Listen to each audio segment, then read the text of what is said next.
What's up, everyone? It's Ryan checking in once more for Walk It Off Sports. And tonight I am going to be doing a preview of Georgia's upcoming game this Saturday night with the Auburn Tigers, Plainsmen, War Eagles, whatever they want to be called this year.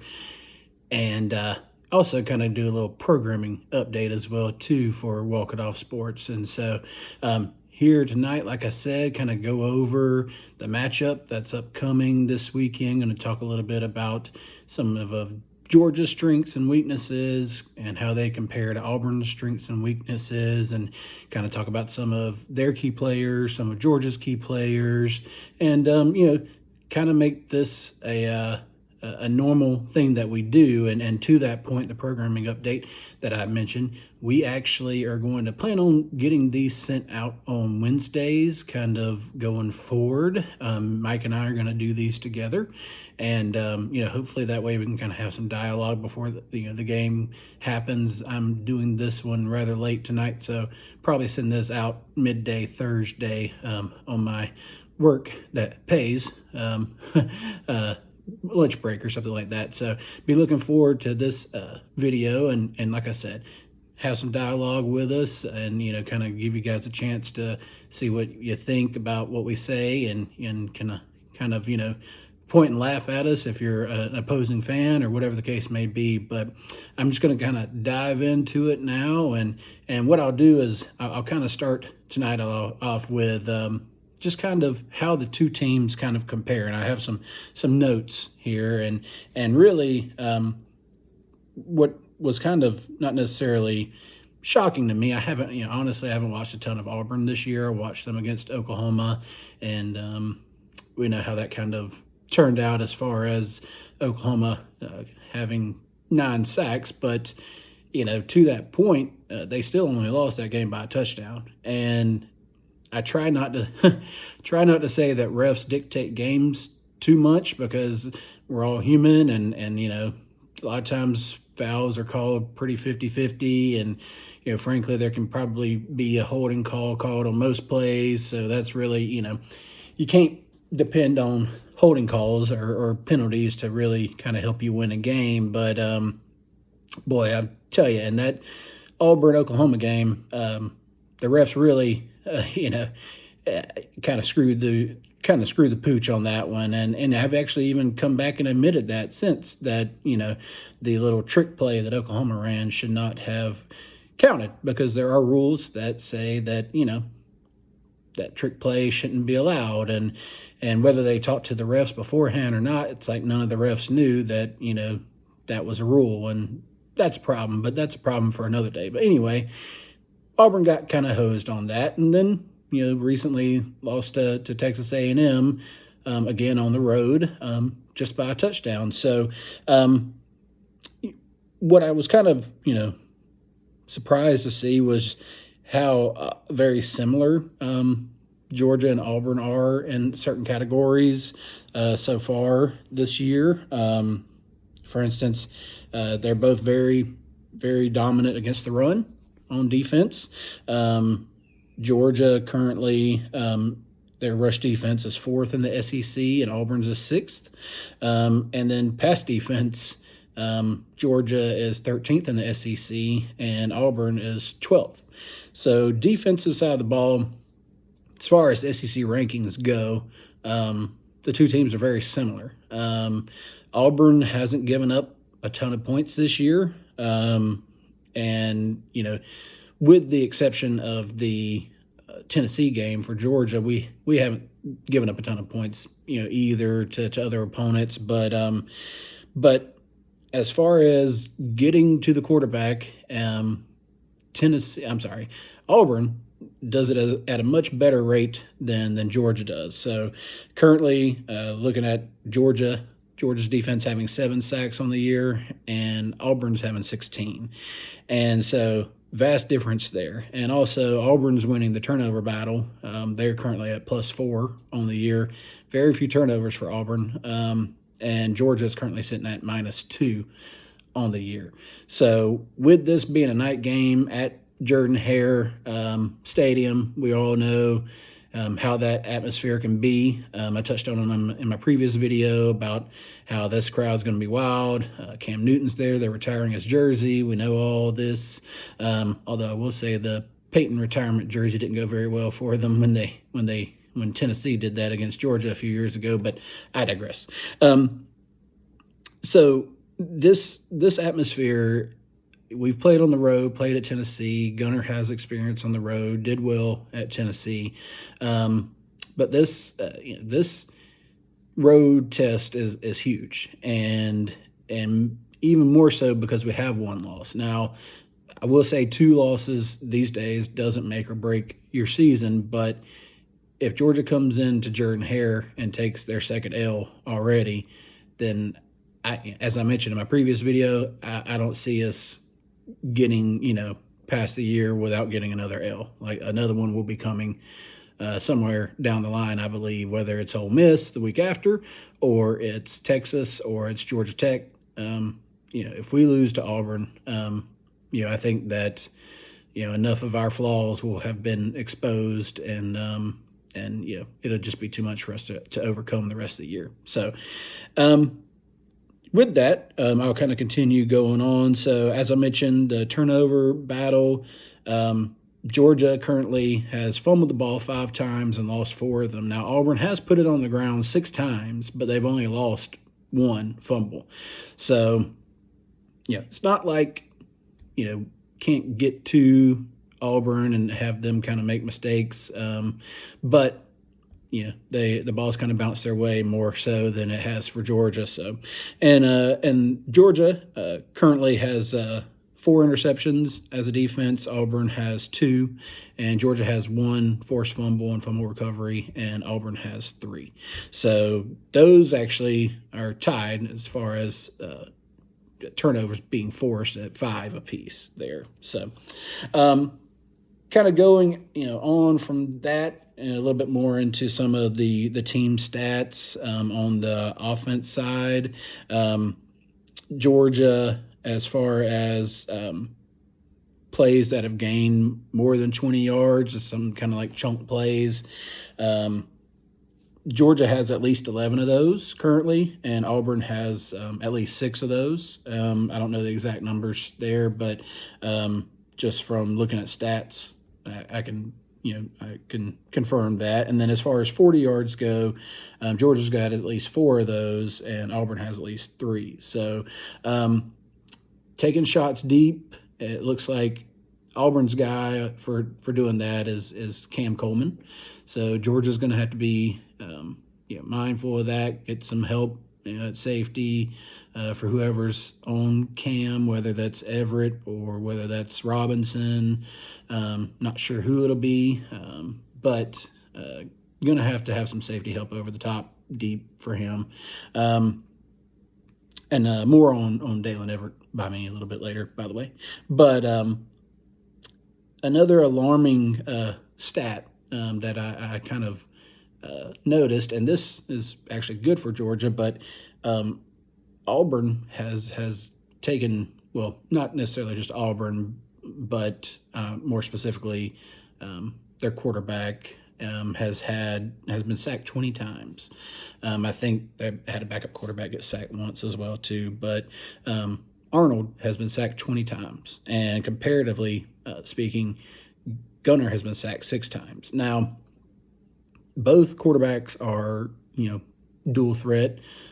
Jackson Arnold a little bit more so than Gunner, although Gunner has shown the propensity to, tuck it and run. Maybe he should have done that a few more times along the season so far, but seems like there's a little bit more design runs and opportunities for Gunner to get out and use his legs a little bit more, whereas Jackson Arnold's already rushed the ball 70 times this year.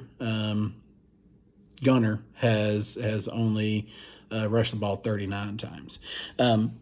Both of them, their yardage is right around the same. It's close to 200. But to that point in college football, sacks, when you lose yardage on sacks, that counts against your rushing yards.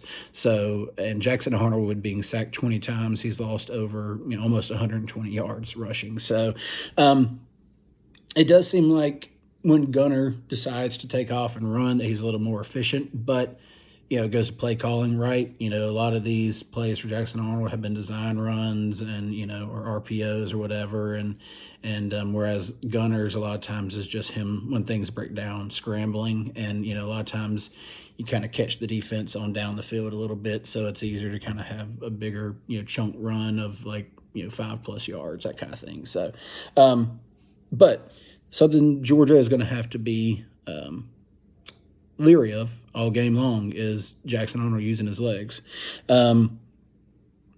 Georgia, as far as their passing offense goes, we're currently ranked 11th in the SEC, and Auburn's ranked 15th. And then rushing offense, Georgia's currently ranked 5th, and Auburn's ranked 10th. So Georgia has a total of 1,034 yards rushing. Auburn has 845. And Georgia was 16 touchdowns to Auburn's 12. So one thing that Georgia's gotten back to this year quite well is rushing the ball, which is great. But that plays right into what Auburn wants teams to do. They want teams to try to rush the ball. Auburn's only given up 88 yards a game on average rushing. And Georgia, is also only giving up 82 yards rushing. But Auburn has their running back Cobb, Jeremiah Cobb. He's done nicely. He's averaging about 7 yards a carry, has 400 yards rushing, and a couple of touchdowns. But he's really, as far as other than Arnold, he's really the only guy coming out of the backfield. Georgia has Frazier and has now Chauncey Bowens coming on, and Dwight Phillips and McCrary also in the mix there. Four guys with Georgia that have, I think Dwight Phillips at 19 carries, but the other 3 guys I just named are over 20 carries. And so really wanting to establish the run, and I think we still have to do that. Obviously it's going to be tougher sledding this week than it has been, but I think we have the guys. Chauncey's really come on. Frazier still has a lot of talent. He puts the ball on the ground, but it's going to be a nice, bright, sunny day, evening, nice and cool. Shouldn't be worried too much about a slippery ball or anything like that. That could possibly add to the element of a potential fumble. But anyway, Georgia, I think I would give the edge to on the rushing game just a little bit. Receiving, Auburn and Georgia both have 2 receivers over 200 yards, Cam Coleman and Eric Singleton Jr. More on him later, with over 200 yards receiving. And then Georgia has Colby Young at over 200 yards receiving, as well as and I'm blanking on his name, Zachariah Branch.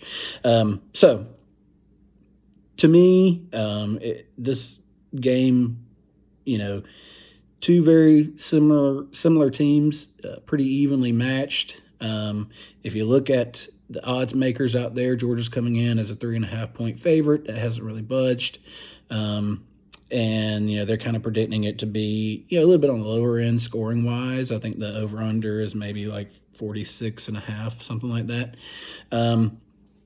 So they're thinking somewhere around, Georgia's going to win somewhere around 25-21, 26-21, 20, something like that. If you just go by the odds makers, and they usually know what they're talking about. So, but kind of want to go now into a little bit about, some of the keys, I think, for Georgia. Recently had Freeland go down on the offensive line. Ernest Green's been dealing with a back issue, kind of been piecemealing that offensive line all year long. But honestly, it's it's performed a lot better than people would probably think it would or should. We've played a couple of true freshmen in there, but it looks like we might actually get Freeling and possibly Green back this week. The ankle injury for Freeling wasn't as extensive as they thought it might be originally, which is great. And so, having the experience of Green is good. Granted, I honestly feel like Bo Hewley, and and also Juan Gaston have done great, have filled in great. But those guys are raw. I understand that. I do like Freeling also, probably in that left tackle position a little bit better than Ernest Green. I think Ernest Green's pass protection is pretty good. Just the run game. There's been too many times I don't see. Him being the guy that needs to be there. So, but that's neither here nor there. I'm not here to decide who starts, unfortunately for Georgia. So, but again, the offensive line is going to have a huge test this week. Auburn's defense is, kind of keeping them in games, and Atkins at linebacker, Crawford at D end, and Falk at D end are the three main guys for them. That's going to be trying to wreak havoc. You're talking combined 9 sacks there between those three guys, and a couple of interceptions, a couple of forced fumbles between those guys. So they get after it, and so our offensive line is going to have to be ready, and they're going to have to, like I said, still expect to try to pound the ball. We've got to establish a run game. I don't know if it'll be 50-50, but we're going to have those running backs stay fresh and get you stay in front of the sticks. You don't want to be playing behind the sticks, not at night at Jordan Hare. Had to be at our best, and then they've done well as far as not getting too many penalties called due to atmosphere or situations, that kind of thing. But that's really where I think Georgia as an offense is going to have to win the game. And typically the line of scrimmage, that's where games are won or lost. But out of all the games we've played so far this year, this is going to be the toughest test so far in my eyes. So, and then as far as the defense goes for Georgia, I mentioned Dalen Everett earlier. He's kind of one of my keys to the game as far as individuals on the defensive side of the ball. Kirby's mentioned his toughness and him being able to step up and tackle pretty surely sure-handedly, and being able to guard that RPO. I think you're going to see him probably spying Arnold a few times, kind of up at the line a little bit more, trying to mitigate that rushing attack that Arnold can provide. Whether we rush Everett or another cornerback, I don't know. I would like to see us get a little bit more elaborate with our rushes and maybe bring some corners at some point in this game with some effectiveness, hopefully. But I think Everett is kind of a key to this game. He was hurt early on in the season. He's had some issues in coverage from time to time, some penalties at bad times. But, if you just look at him last year in the Texas games, he really kind of took those over defensively. And so he has the ability to do that on the road. That doesn't seem to bother him. It doesn't seem to faze him. So hopefully he can kind of step up and have his best game of the year. And stopping Eric Singleton is going to be key as well. We all saw what he did when he was at Georgia Tech to Georgia last year. 8 catches, 86 yards. He had a touchdown. He handled Georgia just fine, and Auburn likes to use him. He has already thrown a pass. He's rushed the ball. He didn't complete it, but he's attempted it. He's rushed the ball 6 times. He's a weapon. He leads their team in receptions, 27 receptions, like I said, over 200 yards. So they're going to be looking to get the ball to him early and often, just like we do Zachariah Branch. And so, Auburn's going to pull out all the stops.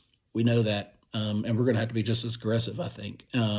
If we get them in a punting situation, inside the 20, we need to bring the house. I know we like to set up the blocks, try to get Zachariah Branch free to take it in, but honestly, I like our chance, to get to a punt, and block it more than I do returning the ball for a touchdown. So, we've got to stay aggressive. I'm not saying we got to try to pull out trick plays, but I wouldn't be surprised if we see a little trickeration from Auburn. They're going for blood. I mean, technically all coaches are coaching for their job every week, but Hugh Freeze, the heat on his seat is definitely a lot more than Kirby Smart's, and so big time atmosphere. We got to come out ready and expecting anything and everything, and have a few tricks up our sleeve too, I think. So, we currently are averaging 39.4 points per game as an offense to Auburn's 27.6. And where I really think another big key in this game is going to be is getting off the field on third down. As you know, Georgia struggles with that all season, have been well documented. But currently right now, Auburn is only at converting on 33.87% of their third down plays. So definitely seems like there's some opportunity there to kind of, like I said, get off the field. But we're going to have to bring some pressure. We're going to have to bring some stunts, mix up looks, look like we're bringing it, pre-snap, dropping back, whatever the case may be after it's snapped, try to confuse Jackson Arnold as much as we can. And, expect loud, expect it to be loud in there. Because at the same time, even though Auburn's only scoring on average 28 points a game, they're only giving up 16 points a game on average. Now, Georgia's only giving up 18, but, we gave up 41 to Tennessee and 24 to Alabama. And so, I foresee this game being, both teams in, the mid to upper, 20s. I think if a team's able to get to 30, then I think I would put their chances at winning the game pretty close to 100%, honestly. So, a couple of things that I jotted down. As I mentioned, Jackson Arnold's been sacked 14 times total over the past 2 games, 9 times at Oklahoma, 5 times against Texas A&M. And so, wonder if, it's a little bit holding on the ball a little too long, whatever the case may be. Not quite sure. One thing I did look up was it actually was a little bit surprising to see. I was like, oh, well, maybe, Oklahoma and Texas A&M have guys that just have a bunch of sacks. And, there was just kind of another one under their belt for the season. But actually, out of the 5 sacks in the Texas A&M game, 3 of those, were by guys that, that sack is the only sack they have on the season. So, that gives me a little hope that we can hopefully maybe get, to Jackson Arnold some with our rush this week. And also sounds like Jordan Hall, who went down in the Kentucky game for Georgia, is he's trending towards the right direction, according to Kirby, to play this week. So that'll help definitely on the run side of things, at least, if not the pass rush. So that was kind of a little bit of an interesting stat that I saw about the sacks that Jackson Arnold has taken over the past couple of weeks. But Auburn's 0-2 in the SEC, really looking to get that first win in the SEC for the year. And, we, like I said, our backs now are against the wall a little bit. I personally don't care if we don't end up in the SEC championship game, but that's another story for another day.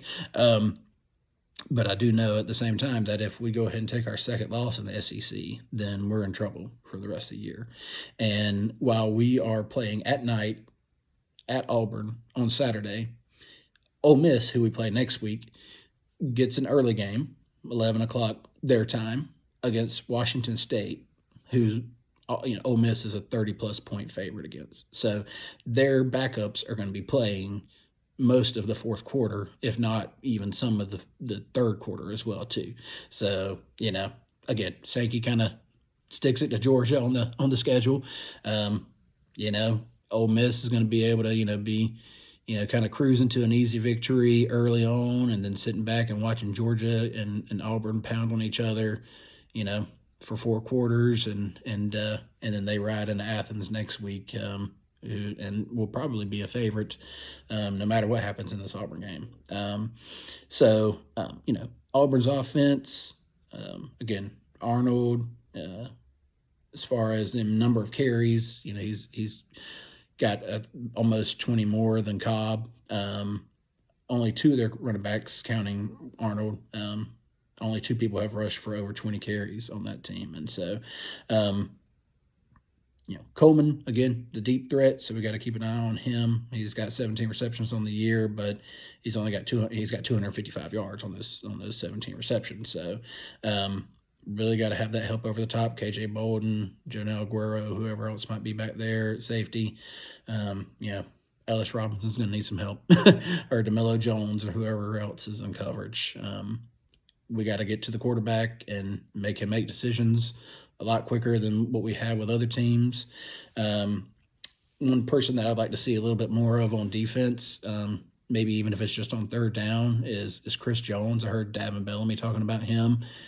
That dude's getting after it, trying to affect the quarterback, and so maybe rush packages for him on third down. I'd like to see a few more of those.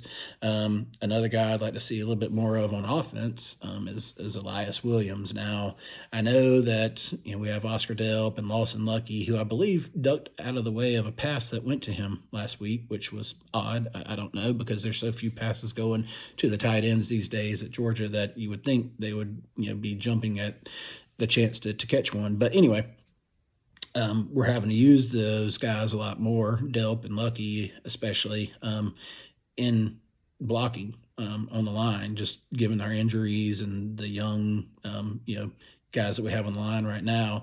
But we do still hit the tight end occasionally. And when Elias Williams has been in there, he's a true freshman, he's usually been in there with Puglisi, and Puglisi loves him. And I can see why. I mean, the dude's 6'7", 200-something pounds, and can run, and, sure-handed. Every time he's been in there with Puglisi, I think that's his number one guy he's been going to. But definitely near the goal line. I'd love to see him in there a little bit more. We've got some big guys. We've got Colby Young. We've got Elias Williams. I know Noah Thomas has been MIA all year, but he played 30 snaps last week. You didn't see any passes, but, some big guys down there, near the goal line, some options. And so I'd like to see Elias get a few more, game snaps, even with the ones, instead of just kind of coming in later on in the game. And so those are kind of the two guys that I like to see. The guys that I mentioned that I think really need to step up for us is Dalen Everett on defense, and I think Chauncey Bowens on offense. Like I said, we got to establish the run game. He's had some big chunk runs for us. I know those are going to be harder to come by this week, but, obviously Georgia's kind of, stacked a little bit at the running back position and kind of ride the hot hand, but hopefully it continues to be Bowens, because I like what I see out of him. And so all that being said, I won't say that either team's back is against the wall yet. Maybe Auburn's a little bit more. But, I could very well see this game come down to the last team that has the ball kicking a game-winning field goal. And that wouldn't be surprising at all. And both teams have really good field goal kickers. Now, neither one of them has been used very often so far this year, but I think they're both perfect on the year. Georgia's kicker, Woodring, is not going to be rattled by the atmosphere. He showed that at Tennessee. He was the SEC Special Teams Player of the Week after that game. And just very trustworthy kicker to have on the team, but so is McPherson for Auburn. So, if today, not trying to sound too much like a homer. Before the season started, I probably would have said that Georgia was going to win this game by double digits. I don't feel that way anymore. But I do still, give the slight edge to Georgia in this one in the end. I can see it, coming down to each team having to kick 2 or 3 field goals. I don't know if either one of them will miss any of them, but obviously, the atmosphere could play a role in that. But in the end, I think Georgia comes out on top on this one, 27-23, if I had to pick a score right now. So that would be a cover, and that would be an over for those of you who like to play some money on these things. But just in the end, I think we make a few more plays. Not necessarily turning the ball over, but I think we kind of protected a little bit better, and I think just maybe a little bit more efficient in the run game. And you've seen Gunner take shots, and I think you'll see us come out firing early on, and really kind of jump out on Auburn, maybe get up like 10-0 or something like that, and then Auburn will claw back in, but in the end, like I said, I could see Georgia just coming out on top, and hey, like I said, there's very, very similar stats here for both teams. Either way you slice it, and Georgia's strength kind of plays into Auburn's strength on defense, so it's going to be tough. It's going to be tough, but it's going to be fun. Let me know what you guys think. If you think I'm crazy, that's fine, but give me some reasons why. You're probably right in some regard, but yeah, I'd love to have some dialogue with you guys, and we'll see how Saturday goes. Probably give you some kind of reaction at halftime, and definitely afterwards, and see how things ended up. But anyway, like and subscribe, please. Share with your friends, that kind of thing. And like I said, engage with us. We are looking for that kind of thing. So thank you guys so much for listening. Have a great rest of your evening and day tomorrow.